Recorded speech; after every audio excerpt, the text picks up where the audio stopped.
I've always been a forgettable person. Not in a self-pitying way, just observably true. I'm the type who holds the door open, makes small talk with cashiers, nods politely when strangers bump into me, and no one remembers me 5 minutes later. Didn't upset me. In fact, it made me feel safe. Then I started seeing him. It was at the post office the first time. A glass door with heavy tinting caught my reflection, but it didn't move with me. I turned my head. It stayed still. My heart stuttered. When I blinked, the image was gone. I thought it was a trick of light. But then, 2 days later, I saw myself across the street, standing still, half hidden behind a lamppost, dressed exactly as I had been the day before. Same fraying denim jacket, same coffee stain on the cuff. I stared. He stared back. I called out, "Hey!" and he smiled, then turned and walked into traffic. Not with panic, not with urgency, just a casual, confident stroll. A car honked and swerved, and then he was gone. No body, no scream, just air. My name is Jonathan Ridge. I'm 34.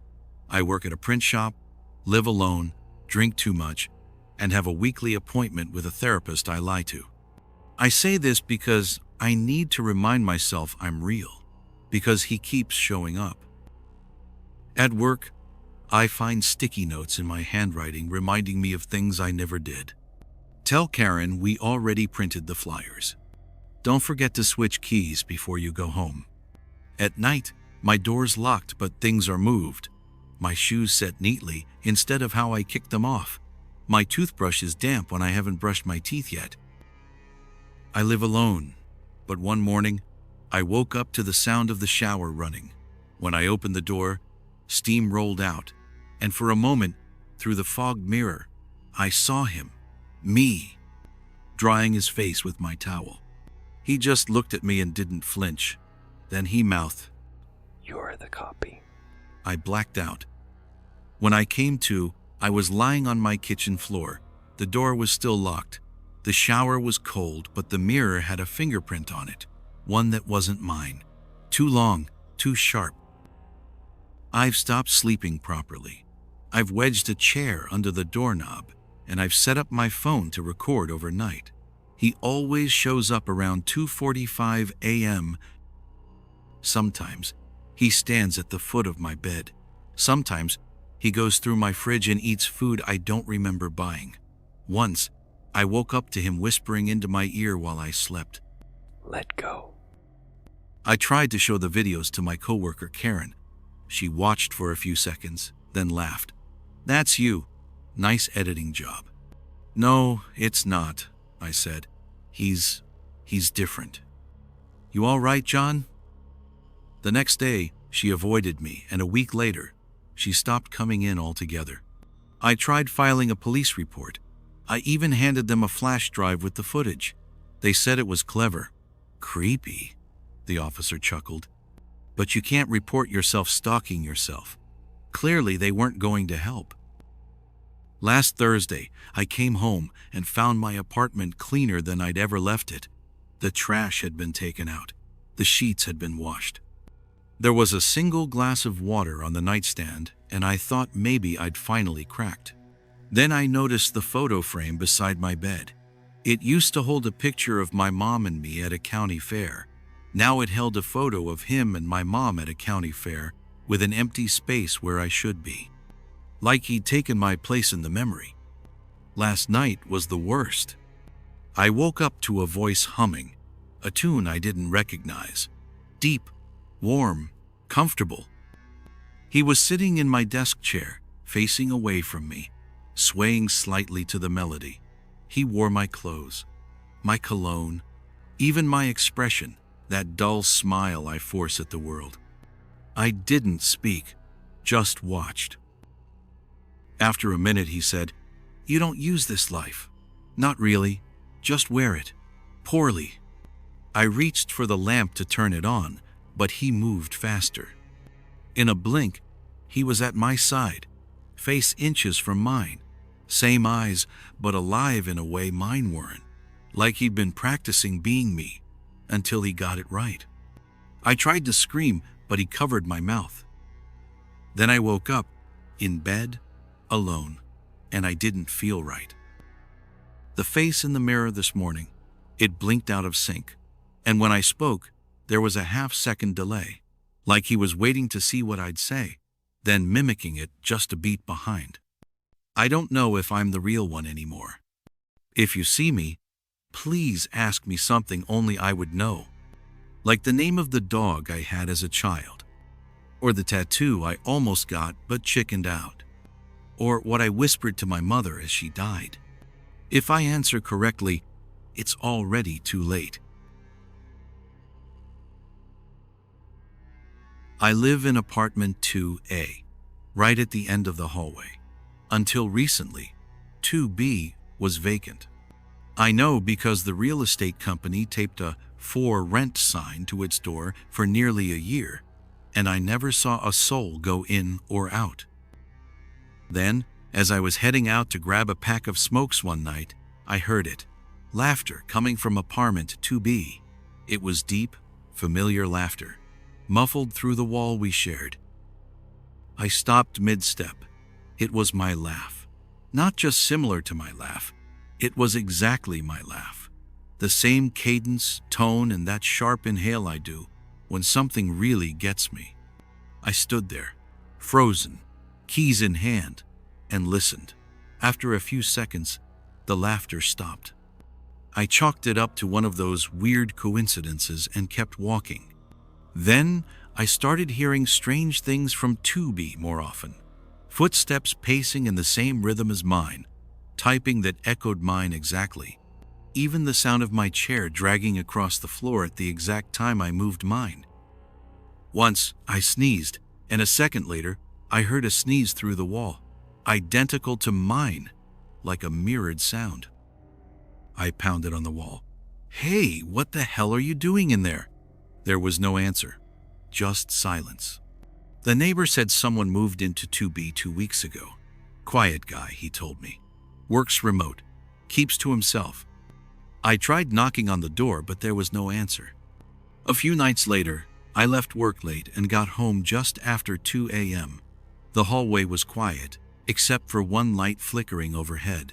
As I turned the corner toward my door, I froze. Apartment 2B's door was open a crack, just enough to see someone inside. I stepped closer quietly and peered through. There, at a desk identical to mine, sat a man with his back to me. Same slouched posture, same tuft of hair sticking up at the back. He was typing furiously, screen glow lighting up the dark room. And then, without turning, he stopped typing and said, "Do you ever wonder which one of us is real?" Shocked, I ran back to my apartment, locked the door behind me, and turned off the lights. The next morning, 2B's door was shut. It looked like it hadn't been opened in months. I started noticing changes in myself. Small things. I'd go to pour milk, and it would already be open when I swear I hadn't touched it. In my emails, there were drafts I didn't remember writing, conversations I didn't recall having, and the neighbors, they started waving at me differently, like they were confused when they saw me. Then came the envelope. There was no stamp and no address. It was just slid under my door like a calling card. Inside was a photograph of me, sleeping. I sleep on my left side. In this photo, I was on my right. The sheets were the same.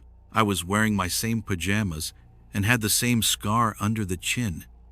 But it wasn't a mirror image. It was wrong.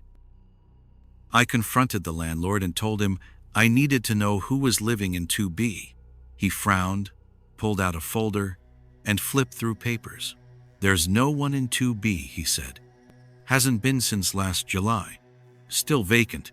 We're repainting it next month." "No," I said. "I saw someone. I heard them." He leaned in, eyes narrowing. "You sure you're okay, Mr. Lang?" I wasn't. I knew I wasn't. But I was also sure I wasn't crazy. That night, I didn't sleep. I waited and sat in the dark by my wall, ear pressed against the cold plaster, and at 3:12 a.m. I heard it, whistling, slow, calm, then a whisper, "Come over." I don't remember grabbing the knife. I just remember walking into the hallway and standing in front of 2B. The door opened before I knocked. He was there. But he was me. But he was slightly different. He smiled wider, his teeth were cleaner, his eyes were brighter. He wore my face like it fit better on him than it ever did on me. He opened the door wider and stepped aside. "You're tired," he said. "I'm rested. Let me take over." I think I stabbed him. I hope I did. I remember the weight of the knife, the sound of tearing fabric, blood. I lunged for the light switch, and when I turned on the lights, the room was empty. No desk, no furniture, just peeling wallpaper and dusty floorboards. Apartment 2B was vacant. I tried explaining it all to the police, but they didn't believe me. They found no blood, no fingerprints but mine, and no sign anyone had ever lived there. And now, I'm not sure who's writing this. My hands look like mine, but the nails are cleaner and the skin isn't as dry.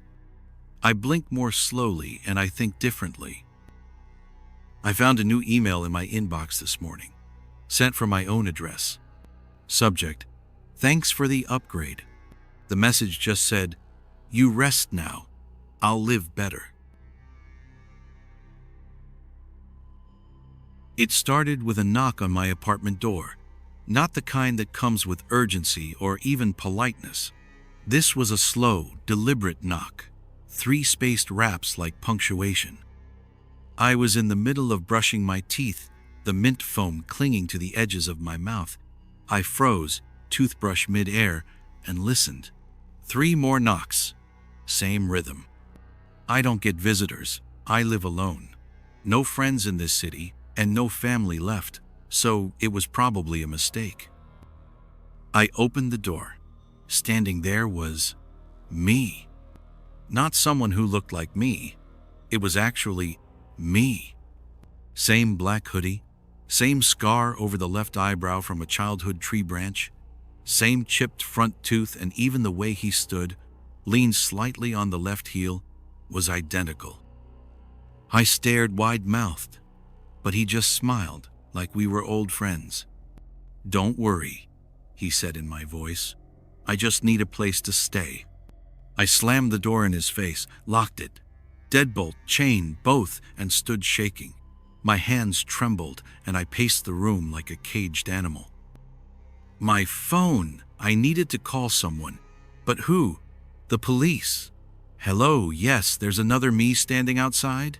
I'd be institutionalized before they ran a background check. I peeked through the peephole. Empty hallway. I finally exhaled. I barely slept, and when I did drift off, I had dreams of peeling off my own skin and finding nothing underneath. Just teeth. Smiling, endless teeth. By morning, I convinced myself it was stress. Or a hallucination. Too much coffee and not enough human contact. Isolation does things to the mind, right? After breakfast, I went to wash and get dressed, but when I looked in the mirror, I didn't feel like I was looking at myself anymore. I felt like I was being watched. It got worse. Over the next week, I saw him everywhere. In the crowd at the subway station, across the street at the coffee shop, standing at the far end of the grocery aisle. He was just staring at me, never approaching, always close enough to see, but never close enough to touch. He started leaving things at my door. A hoodie that smelled like my detergent, a toothbrush identical to mine, and then a picture of me sleeping, taken from inside my bedroom. That's when the lights started flickering, and I'd come home and the furniture would be slightly off. Nothing huge, just the couch angled a few degrees to the left, or the silverware reorganized by size instead of type. I thought maybe I was sleepwalking and moved them myself, but to be sure, I set up a camera. What I saw made my stomach cave in. At 2:41 a.m., The door opened on its own and in he walked. He didn't creep or sneak, he just walked in, like he belonged, like he lived here. He stood at the edge of my bed for an hour and watched me sleep. Then, at exactly 3:42, he looked directly into the camera and smiled. Then he walked away. I should have run, should have left the city, changed my name, anything. But I didn't. Some part of me needed to understand. I confronted him. There was cold static in the air like a television tuned to nothing, and I called out, voice shaking, "I know you're there. Just tell me what you want." He stepped out of the shadows behind the kitchen doorway, slow and casual, like we'd had this conversation 100 times before. "I want what you don't use," he said. I didn't understand. Your joy, your friends, your memories, your life.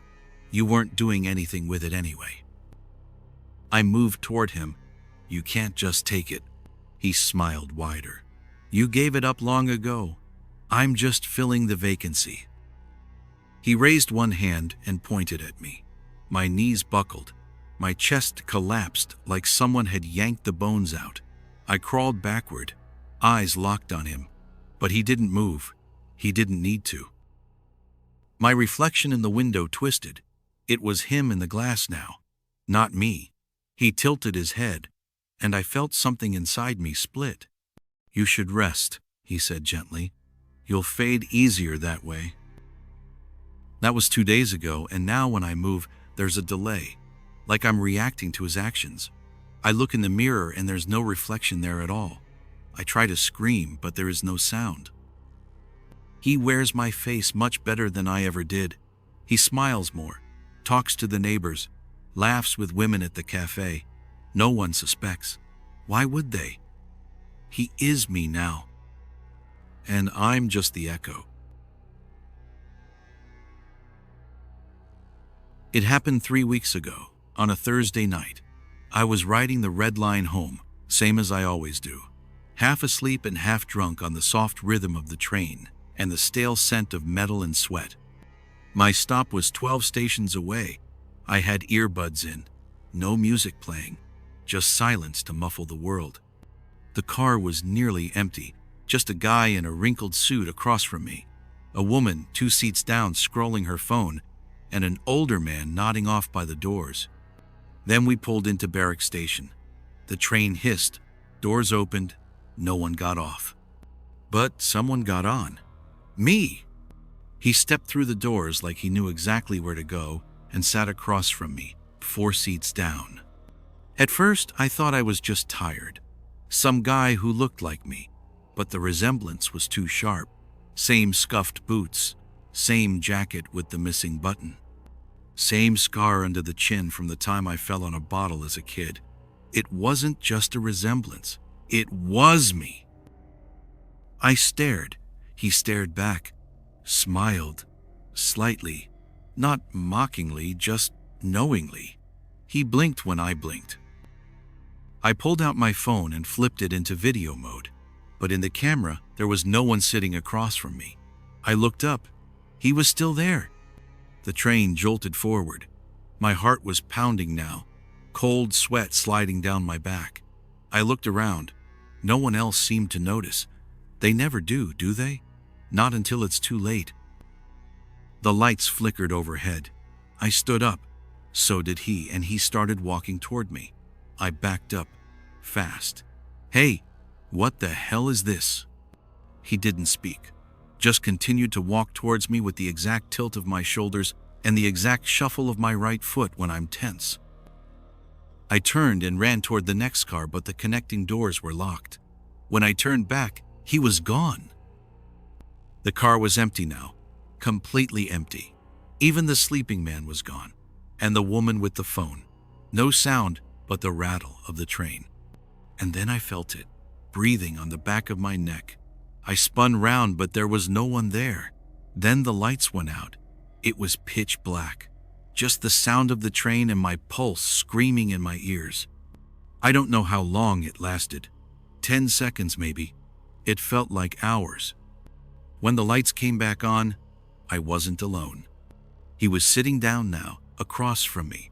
Only this time, he looked fresher. He was wearing a blacker version of my jacket. His jeans looked newer and cleaner. His eyes were clear and sparkling. He smiled again. "I wanted to thank you," he said. "You always ride this late. So tired, so distracted. You made it easy." He leaned forward, resting elbows on knees. My posture, my voice, my rhythm. "I've needed a life. You weren't really using yours." "I'm not here to hurt you," he said. "I'm just here to replace you." The train jerked again. The lights went out again, and this time, when they came back on, he was gone. My phone pinged, and it was a text from a number I didn't recognize. "Home safe. Thanks." When the train stopped at my station, the doors opened to silence. No conductor, no footsteps. The platform was empty. I ran home, but someone was already there. Lights on, door unlocked, music playing. I crept inside, every instinct screaming to turn and leave. And I saw myself cooking.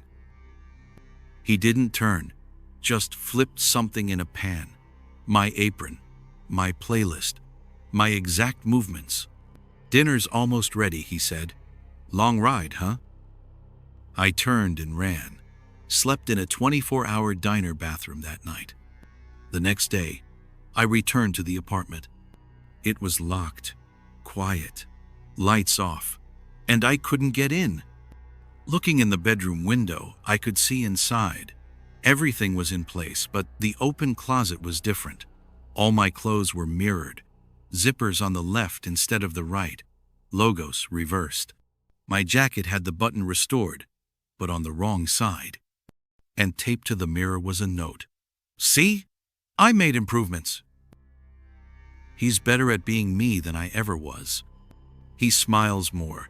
People like him. Women talk to him. He laughs with friends I never had. I'm nothing but a shadow, invisible to everyone except him. But there's one more thing he has that I don't. Fear, because he should know what's coming. One day soon, I will get on that train, and I'll be waiting for him, and I will take back what's mine.